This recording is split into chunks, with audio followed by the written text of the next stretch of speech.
Aujourd'hui, nous partons vers un lieu plein de mystères et de merveilles. Madagascar, le joyau de l'océan Indien. Connue pour sa biodiversité incroyable, cette île abrite des espèces que l'on ne trouve nulle part ailleurs sur la planète. Des charmants lémuriens aux caméléons colorés, la faune de Madagascar est aussi diversifiée que son paysage. Découvrez avec nous les secrets de cette terre magique, riche en culture et en traditions anciennes. Madagascar, l'un des endroits les plus éloignés et les moins connus au monde, est également l'un des plus fascinants et des plus beaux. Cet archipel de l'océan Indien est célèbre pour ses traditions et coutumes uniques qui surprennent les visiteurs. Dans le sud de Madagascar, il existe une tradition selon laquelle certaines femmes locales s'offrent aux touristes en signe d'hospitalité et de force. Cette pratique, bien que surprenante pour beaucoup, est une démonstration des coutumes profondes et parfois inhabituelles qui perdurent dans certaines communautés de l'île. Madagascar a également une histoire riche et souvent turbulente. L'île a été un repère préféré des pirates pendant des siècles et le théâtre de l'un des plus grands génocides de l'histoire, qui a réduit sa population de moitié en peu de temps. Ce mélange d'histoire, de culture et de nature fait de Madagascar une destination vraiment unique au monde. Madagascar est une île située dans l'océan Indien, au sud-est de l'Afrique. Malgré sa taille, étant la 4e plus grande île du monde, sa densité de population est faible en raison de son caractère isolé et unique. La situation éloignée et l'étendue vaste de Madagascar en font un lieu idéal pour les aventuriers et les amoureux de la nature. Le climat varie considérablement selon la région et la période de l'année. Généralement, l'île connaît des saisons sèches et humides, avec des températures qui peuvent dépasser les 30 degrés Celsius dans certaines zones en été.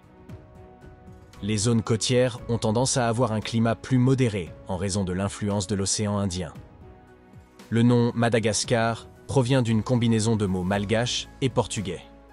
On pense qu'il tire son origine de la phrase malgache Madina Congo, qui signifie « terre des Malgaches ». Ce nom reflète le riche patrimoine culturel et historique du pays, contribuant à son identité unique. Au XVe siècle, les navigateurs portugais furent les premiers Européens à atteindre l'île, qu'ils appelèrent l'île de São Lourenço. Cependant, avec le temps, le nom malgache a prévalu et est devenu le nom accepté pour l'île. La langue malgache est aussi unique et fascinante que l'île elle-même, avec des influences principalement austronésiennes, africaines et indonésiennes. C'est la langue principale de Madagascar et elle est parlée par la grande majorité de la population.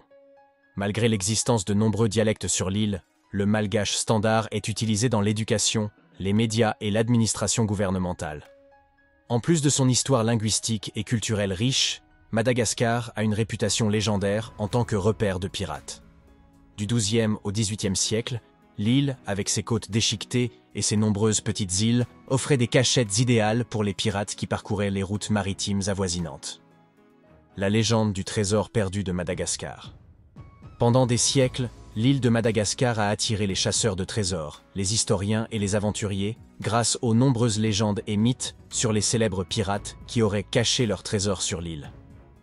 L'un des protagonistes les plus célèbres de ces histoires est le pirate Olivier Levasseur, connu sous le nom de la Buse. On raconte qu'avant d'être capturé et exécuté sur l'île de la Réunion, la Buse a jeté un cryptogramme au public qui révélerait l'emplacement de son trésor à Madagascar. Malgré de nombreuses tentatives de déchiffrer le message, le trésor de la Buse reste une énigme non résolue. Bien que certains pensent que ces légendes pourraient être exagérées ou des mythes infondés, il est vrai que Madagascar était une destination populaire pour les pirates. La possibilité de découvrir des trésors perdus reste une attraction puissante pour les touristes et les chasseurs de trésors. L'île de Madagascar continue d'être une destination fascinante pour les aventuriers modernes et ceux qui cherchent à découvrir les secrets du passé. Voyager à Madagascar aujourd'hui est bien plus simple qu'à l'époque des pirates. Les voyageurs peuvent arriver en avion par plusieurs aéroports internationaux, tels que l'aéroport international d'Ivato à Antananarivo, la capitale du pays, et l'aéroport de Nosy Be sur l'île du même nom, une destination touristique populaire. De plus, il existe des aéroports régionaux qui offrent des vols domestiques. Madagascar, la 4e plus grande île du monde après le Groenland, la Nouvelle-Guinée et Bornéo, offre une diversité de paysages allant des forêts tropicales luxuriantes aux déserts arides et aux montagnes spectaculaires. Antananarivo, sa capitale, est un centre vibrant de culture et d'activités. Parmi les lieux à visiter, Nosy Be, est une belle petite île au nord de Madagascar, connue pour ses plages de sable blanc, ses eaux cristallines et sa végétation luxuriante. C'est une destination populaire pour la plongée et le snorkeling, ainsi que pour se détendre dans des stations balnéaires de luxe. À l'est, l'île Sainte-Marie est célèbre pour être un refuge pour les baleines à bosse pendant la saison des amours et pour ses belles plages. Madagascar possède également de nombreuses villes et villages pittoresques qui offrent un aperçu unique de la vie et de la culture malgache. La Grande Île, connue sous le nom de Grande Île Rouge, abrite une incroyable diversité de paysages, allant des jungles luxuriantes aux déserts arides. Ainsi, avec ou sans trésors, Madagascar reste une destination fascinante, pleine d'histoire, de culture et de beauté naturelle, attendant d'être explorée par les aventuriers modernes. La réalité des traditions et du tourisme dans le sud de Madagascar. Le sud de Madagascar, connu pour son impressionnant parc national de l'Isalo, attire de nombreux touristes grâce à ses formations rocheuses spectaculaires, ses canyons profonds et ses oasis cachées, en faisant un paradis pour les randonneurs et les amoureux de la nature. Cependant, une réalité plus sombre se cache également dans cette région, et sur des îles comme Nosy Be. La présence de touristes accompagnés de jeunes femmes. Selon des enquêtes, cette situation est liée à des coutumes locales dans certains villages, où les femmes célibataires et celles de certains groupes ethniques sont censées offrir des relations intimes aux hommes du village et aux visiteurs. Ces traditions font que refuser un touriste est considéré comme honteux. Dans la culture malgache, de nombreuses jeunes femmes doivent de quitter leur foyer familial à l'adolescence pour s'installer dans de petites huttes près de la maison parentale, dans le cadre d'un rite d'initiation à l'âge adulte, les préparant au mariage. Malheureusement, cette ancienne tradition, encore en vigueur au XXIe siècle, laisse les jeunes femmes célibataires vulnérables aux hommes qui rôdent autour de leur hutte la nuit, influencés par des croyances locales ancestrales. Les prétendants qui pourraient épouser ces jeunes femmes perdent de l'intérêt si elles tombent enceintes. En conséquence, Madagascar a l'un des taux les plus élevés de grossesse chez les adolescentes et de mariage d'enfants au monde. Selon les Nations Unies, 41% des filles sont mariées avant l'âge de 18 ans. Cette situation a conduit à des hordes d'hommes étrangers, se rendant chaque année à Madagascar à la recherche de ces femmes, exacerbant le problème. L'anthropologue Jeffrey Kaufman, expert des problèmes du sud de Madagascar, explique que, d'un point de vue traditionnel malgache, il est logique pour les parents de déplacer les jeunes femmes dans leur propre maison pour devenir des êtres sexuels. Selon Kaufman, cette pratique prépare les jeunes femmes à la vie, au mariage et à la maternité. Les huttes des filles sont situées à l'est de la maison principale de la famille, en respect aux ancêtres, qui sont censés influencer la chance des vivants.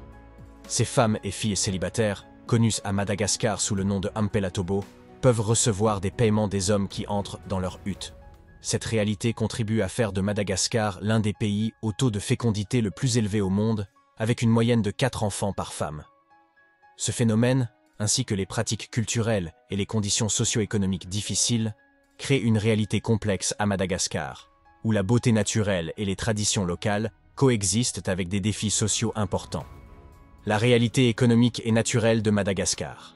Malheureusement, l'un des facteurs perpétuant les anciennes traditions à Madagascar est que le pays est actuellement l'un des plus pauvres du monde, avec un PIB par habitant de seulement $520. Tout au long de son histoire, Madagascar a eu une économie peu diversifiée, centrée sur les matières premières et l'agriculture. Sa principale exportation est la vanille, dont plus de 50% de la production mondiale provient de Madagascar. En plus de la vanille, Madagascar est un exportateur important d'or, de nickel, de cobalt et de fer. Cependant, malgré ses ressources, le pays reste très pauvre. Cela est en partie dû à une période de son histoire où il a adopté un modèle de gouvernement basé sur l'idéologie marxiste-léniniste. Pendant cette période, de nombreuses réglementations et restrictions commerciales ont été imposées, affectant négativement le développement des affaires, et par conséquent, le bien-être économique de la population. Cette pauvreté, combinée aux anciennes traditions, contribue à faire de Madagascar l'un des pays au taux de grossesse chez les jeunes les plus élevés. C'est également l'un des endroits les plus densément peuplés du monde. Avec une population de plus de 28 millions d'habitants, sa densité de population est comparable à des pays comme la Colombie. Cependant, malgré cette densité élevée, Madagascar n'a pas de ville dépassant 2 millions d'habitants, car plus de 60% de sa population réside dans des zones rurales. Madagascar se distingue également par sa biodiversité exceptionnelle, résultat de sa taille considérable et de son isolement géographique pendant des millions d'années. Séparée du continent africain depuis plus de 80 millions d'années, l'île a évolué comme un laboratoire naturel unique, abritant une variété surprenante de flore et de faune endémiques. Environ 90% des espèces végétales et animales à Madagascar ne se trouvent nulle part ailleurs dans le monde. Parmi les aspects les plus fascinants de la biodiversité de Madagascar se trouvent ces incroyables variétés de lémuriens. Un autre animal unique et extraordinaire est le rat géant malgache, capable de sauter jusqu'à 1 mètre en l'air, et les tonreks, de petits mammifères endémiques à Madagascar, avec des caractéristiques rappelant les taupes, les musaraignes et les hérissons, démontrant une diversité évolutive extraordinaire. Madagascar possède également un grand nombre d'espèces végétales uniques, dont beaucoup ont des propriétés médicinales et sont utilisées par les communautés locales depuis des siècles. L'île abrite une étonnante variété de reptiles et d'amphibiens, y compris des caméléons colorés et des grenouilles vénéneuses. Avec ses forêts tropicales, ses montagnes escarpées et ses côtes préservées, Madagascar est un véritable trésor de biodiversité qui continue de fasciner les scientifiques et les amoureux de la nature du monde entier. L'histoire et la culture fascinante de Madagascar. Madagascar est l'un des derniers endroits sur la planète à avoir été peuplé par des humains. Les premiers arrivants étaient les Austronésiens, originaires de l'Asie du Sud-Est actuelle, vers l'an 500 après Jésus-Christ. Plus tard, dans une moindre mesure, des Bantous du sud-est de l'Afrique sont arrivés. Une petite migration d'Arabes s'est ensuite installée sur l'île. Et enfin, les Européens ont fait leur apparition, faisant de Madagascar un mélange unique d'ethnies et de cultures. Avec une superficie totale de plus de 587 000 km², Madagascar est aussi vaste que l'Ukraine ou le Kenya. Son littoral s'étend sur au moins 5 000 km, semblable à la côte de l'Argentine ou de l'Espagne. Le long de son littoral, il y a d'innombrables plages paradisiaques, des récifs coralliens et même des mangroves. Ces dernières ne sont pas encore très fréquentées par les touristes, car le tourisme international n'est pas très développé, et ces coins naturels restent en dehors des circuits touristiques traditionnels. Concernant les crocodiles de Madagascar, il est important de noter qu'ils existent dans les mangroves et autres plans d'eau de l'île. Cependant, ils ne représentent généralement pas une menace significative pour les humains, car ils ont tendance à être timides et à éviter le contact avec les gens. Madagascar a été gouverné de manière indépendante pendant une grande partie de son histoire. Bien que les Portugais soient arrivés sur les îles au XVe siècle, ce sont les Français qui l'ont colonisé à partir de 1897. Madagascar a été une colonie française jusqu'en 1958, date à laquelle elle a déclaré son indépendance sous le nom de République de Madagascar. Une des pratiques culturelles les plus fascinantes à Madagascar est le Famadiana, également connu sous le nom de danse des morts. Cette tradition unique reflète le lien profond de la culture malgache avec leurs ancêtres et l'importance de garder vivante la mémoire de ceux qui sont décédés. Le Famadihana a lieu tous les quelques années, selon les traditions communautaires et familiales, et est généralement un événement festif et significatif. Pendant ce rituel, les membres de la famille se réunissent pour exhumer les restes de leurs proches des tombes familiales. Une fois exhumés, les corps sont soigneusement nettoyés et habillés de nouveaux vêtements en signe de respect et de renouveau. La célébration se poursuit par une procession joyeuse, accompagnée de musique et de danse, au cours de laquelle les membres de la famille transportent les corps de leurs défunts à travers le village ou la communauté. Cet acte symbolise la reconnaissance de la présence continue des ancêtres dans la vie quotidienne de la famille et de la communauté, ainsi qu'une manière de leur montrer qu'ils sont toujours rappelés et aimés. La richesse culturelle et traditionnelle de Madagascar. Le Famadiana est un exemple unique et surprenant de la façon dont les cultures peuvent exprimer le deuil et la révérence pour les défunts de manière significative. Bien que cela puisse sembler étrange d'un point de vue occidental, pour les Malgaches, cette pratique représente une manière profonde et ancrée de garder vivante la mémoire et l'héritage de ceux qui sont décédés. Cette tradition est étroitement liée à la religion prédominante à Madagascar. Bien que le pays compte un grand nombre de catholiques, de protestants et de musulmans, la majorité de la population suit l'animisme, une série de croyances traditionnelles qui fusionnent les religions austronésiennes et africaines. Dans l'animisme, il existe de nombreuses normes culturelles et tabous connus sous le nom de fadi, où de nombreuses actions peuvent apporter la fortune ou la malchance, selon les croyances et les superstitions. Ces croyances sont profondément enracinées dans la société malgache et reflètent l'importance de la spiritualité et de la connexion avec le monde spirituel. Madagascar, également connue sous le nom de la Grande Île Rouge, doit son nom au sol riche en fer et en aluminium qui teinte la terre de couleurs rouges intenses. Cette caractéristique unique crée un phénomène remarquable pendant la saison des pluies, lorsque l'eau emporte ses sédiments et les dépose dans la mer, créant l'apparence que l'île saigne dans l'océan, une image impressionnante et distinctive vue du ciel ou de loin. Avant que les grandes puissances coloniales ne portent leur attention sur ces terres, Madagascar était un refuge préféré de nombreux pirates en raison de son emplacement stratégique près des principales routes commerciales mondiales. On sait que le capitaine James Mason a fondé une colonie connue sous le nom de Libertatia sur l'île. Vivre avec des pirates était si courant que l'île Sainte-Marie, située à 6 km au large de la côte est de Madagascar, était connue sous le nom d'île des pirates sur les cartes de l'époque.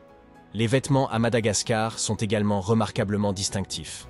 Hommes et femmes portent le même vêtement, connu sous le nom de lamba, une pièce de tissu rectangulaire qui est enroulée autour du corps de différentes manières. Ce vêtement polyvalent et unisexe permet des dizaines de combinaisons différentes, s'adaptant à divers styles et occasions.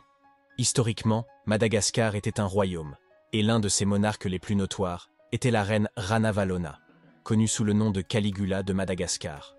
Pendant son règne cruel à partir de 1828, Ranavalona a pris des mesures extrêmes pour consolider son pouvoir, éliminant la plupart de sa famille qui pouvait représenter une menace pour son trône.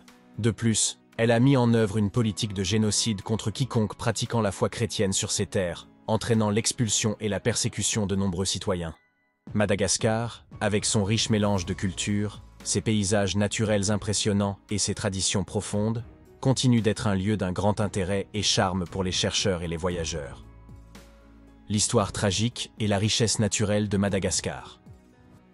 Pendant son règne, la reine Ranavalona n'a pas seulement persécuté les chrétiens, mais elle a également expulsé la plupart des étrangers, confisquant leurs biens et les chassant du pays. Ces actions ont provoqué une grande émigration, entraînant une réduction drastique de la population de l'archipel. En seulement 33 ans de règne de Ranavalona, la population de Madagascar est passée de 5 millions à moitié, marquant une période sombre dans l'histoire du pays. Ces événements ont façonné l'histoire et l'identité de Madagascar au fil des siècles.